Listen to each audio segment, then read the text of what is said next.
അല്ല നോക്കൂ, ഇത് ബ്രിട്ടാസിന് മനസ്സിലാവുന്നില്ലെങ്കിൽ എനിക്കൊന്നും പറയാൻ പറ്റില്ല. ഇത് ഒരു സാമാന്യ ബുദ്ധിന്റെ ഒരു വിഷയമാണ്.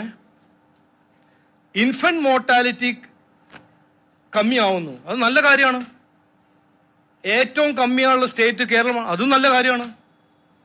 പക്ഷേ അത് പറയുമ്പോൾ അത് എന്തുകൊണ്ട് CPM ഇത് പറയുന്നില്ല? ഏറ്റവും കൂടുതൽ യൂത്ത് മൈഗ്രേഷൻ ഇവിടുന്നാണ്. ആവറേജ് ലൈഫ് സ്പാൻ, ഇവിടെ താമസിക്കുന്ന ആവറേജ് ലൈഫ് ഏജ് സ്പാൻ ഏറ്റവും കൂടുതൽ കേരളത്തിനാണ്. Average age സിറ്റിസന്റെ. അതും മോർട്ടാലിറ്റി അല്ല, അതും ഇൻഫന്റ് ബർത്തിൽ കോറിലേഷൻ ഉണ്ട്. ഒരു ആവറേജ് ഏജ്, ഒരു സംസ്ഥാനത്തിന്റെ ആവറേജ് ഏജ് 60-50 എല്ലാം ആയാൽ അതിൽ ചൈൽഡ് ബർത്തിന്റെ ഡയറക്റ്റ് കോറിലേഷൻ ആണ്. ചൈൽഡ് ബർത്തും ഇൻഫന്റ് മോർട്ടാലിറ്റിയിൽ കോറിലേഷൻ ഉണ്ട്. അപ്പൊ ഞാൻ പറയാൻ ആഗ്രഹിക്കുന്നത്, അത് ബ്രിട്ടാസ് ഒരു വിദ്വാനാണെന്ന്, ബ്രിട്ടാസ് അത് അങ്ങനെ ആലോചിക്കണ്ട. ഇതില് മൊത്തം സ്റ്റാറ്റിസ്റ്റിക്സ് കൊണ്ട് കേരളത്തിന്റെ സ്റ്റോറി മുമ്പോട്ട് വെക്കുമ്പോൾ അതിന്റെ മറുവശവും പറയാൻ ധൈര്യം ഉണ്ടാവണം, കോൺഫിഡൻസ് ഉണ്ടാവണം, അതിനെ കുറിച്ച് ചർച്ച ചെയ്യാൻ ധൈര്യം ഉണ്ടാവണം.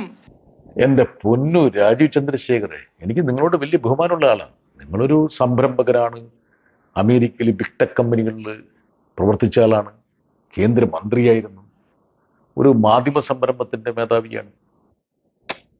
ഒരു അബദ്ധമൊക്കെ പറ്റുമെന്ന്, പക്ഷെ ഒരു അബദ്ധം പറ്റിക്കഴിഞ്ഞിട്ട് അതിനകത്ത് നിന്ന് രക്ഷപ്പെടാൻ വേണ്ടിയിട്ട് ഇങ്ങനെ മണ്ടത്തരങ്ങളുടെ ഘോഷയാത്ര, നിങ്ങളെ സമ്മതിച്ചു പോയി കേട്ടോ. നിങ്ങൾക്ക് എങ്ങനെ ഇത് പറ്റണോ രാജീവേ? ഞാൻ നിങ്ങൾ നടത്തിയ പോലെ പത്രസമ്മേളനങ്ങളൊക്കെ വിളിച്ചു ചേർത്ത് നിങ്ങൾക്ക് ഇതിലൊന്നും പറയാൻ ഉദ്ദേശിക്കുന്നില്ല. പക്ഷേ നിങ്ങൾ ഈ പറയുന്നത് കേട്ട് നിങ്ങളുടെ ഈ അനുയായികളെങ്ങാൻ തെറ്റിദ്ധരിച്ച് പോയാൽ അവരും മണ്ടന്മാരായി പോവുമല്ലോ. അപ്പൊ അവരെ തിരുത്തണ്ടേ? നിങ്ങൾ എന്തൊക്കെയാ പറയണം? ശിശുമരണ നിരക്കിനെ കുറിച്ച് പറഞ്ഞു, കോറിലേഷൻ, ഇൻഫന്റ് മോർട്ടാലിറ്റിയും ലൈഫ് സ്പാനും മറ്റതും മറിച്ചും കോറിലേഷൻ. എന്തൊന്നാണ് രാജീവ് ഇത്? എന്ത് കോറിലേഷൻ? അല്ല, നിങ്ങൾ പറഞ്ഞത് എന്താണ്? അതായത് കേരളത്തിൽ നിന്ന് യൂത്ത് മൈഗ്രേറ്റ് ചെയ്യുന്നതുകൊണ്ട് സ്വാഭാവികമായിട്ടും ശിശുമരണ നിരക്ക് കുറയില്ലേ? സത്യം പറഞ്ഞാൽ നിങ്ങൾക്കൊരു അബദ്ധം പറ്റിയതാ, മണ്ടത്തരം പറ്റിയത്. നിങ്ങൾക്ക് ഇൻഫന്റ് മോർട്ടാലിറ്റി എന്താണെന്ന് അറിയില്ല. നിങ്ങൾ വിചാരിക്കുന്നത് വെച്ചാൽ ഇവിടുത്തെ ഫെർട്ടിലിറ്റി റേറ്റ്, അതല്ലെങ്കിൽ ഇവിടുത്തെ ജനസംഖ്യയുടെ ഒരു കണക്കാണ്. കേരളത്തിൽ ജനസംഖ്യ കുറയുന്നതിന്റെ കാരണം, പോപ്പുലേഷൻ കുറയുന്നതിന്റെ കാരണം അതല്ലേ എന്നൊക്കെ ചോദിക്കാനായിരിക്കും നിങ്ങൾ ഉദ്ദേശിച്ചത്. പക്ഷെ മണ്ടത്തിനെ പറ്റിപ്പോയി അങ്ങ് പറഞ്ഞ പോരായിരുന്നോ? അതിന് പകരം നിങ്ങൾ വേറെ പലതും എടുത്തിട്ട് കോറിലേഷനും മറ്റതൊക്കെ പറഞ്ഞിട്ട്, ഇനി പോട്ടെ, നിങ്ങൾ പലതും പറഞ്ഞ ശരിക്കും നിങ്ങളോടൊരു കാര്യം പറയാം. നിങ്ങൾ എന്താ പറഞ്ഞ്? Youth migration. നീതി ആയോഗിന്റെയും അല്ലെങ്കിൽ പാർലമെന്റിൽ വെച്ച രേഖകളുടെയും കണക്ക് പരിശോധിക്കുക. നമ്മുടെ വിദ്യാർത്ഥികളൊക്കെ പുറത്തേക്ക് പോകുന്നതിനെ കുറിച്ചാണല്ലോ നിങ്ങൾ ഈ പറയുന്നത്. അവിടെ തന്നെ ഞാൻ പിടിക്കാം. നിങ്ങൾ കേരളത്തിന് 8ാം സ്ഥാനമേ ഉള്ളൂ. കണക്ക് നോക്ക്. ആന്ധ്രാപ്രദേശും മഹാരാഷ്ട്രയും, പിന്നെ നിങ്ങളുടെ മാതൃ മോഡൽ ഏത്? ഗുജറാത്ത്. അതെല്ലാം കഴിഞ്ഞ്, ഡൽഹിയും കഴിഞ്ഞ്, കർണാടകയും കഴിഞ്ഞ് 8ാം സ്ഥാനത്താമത്തെയാണ് കേരളം ഉള്ളത്. ഈ വിദ്യാർത്ഥികൾ മൈഗ്രേറ്റ് പോകുന്നതിനെ കുറിച്ചുള്ള കണക്കെടുക്കുകയാണെങ്കിൽ എൻ്റെ കണക്കല്ല കേട്ടാ, അത് നീതി ആയോഗിന്റെ കണക്കാണ്, മിനിസ്ട്രി ഓഫ് എക്സ്റ്റേണൽ അഫയേഴ്സ് പാർലമെന്റിൽ വെച്ച കണക്കാണ്. ഇനി വേറൊരു കാര്യം നിങ്ങൾ ശ്രദ്ധിക്കാൻ വേണ്ടി പറയണം. ഈ ശിശുമരണ നിരക്ക് പോലെ തന്നെ മാതൃമരണ നിരക്കുണ്ട്.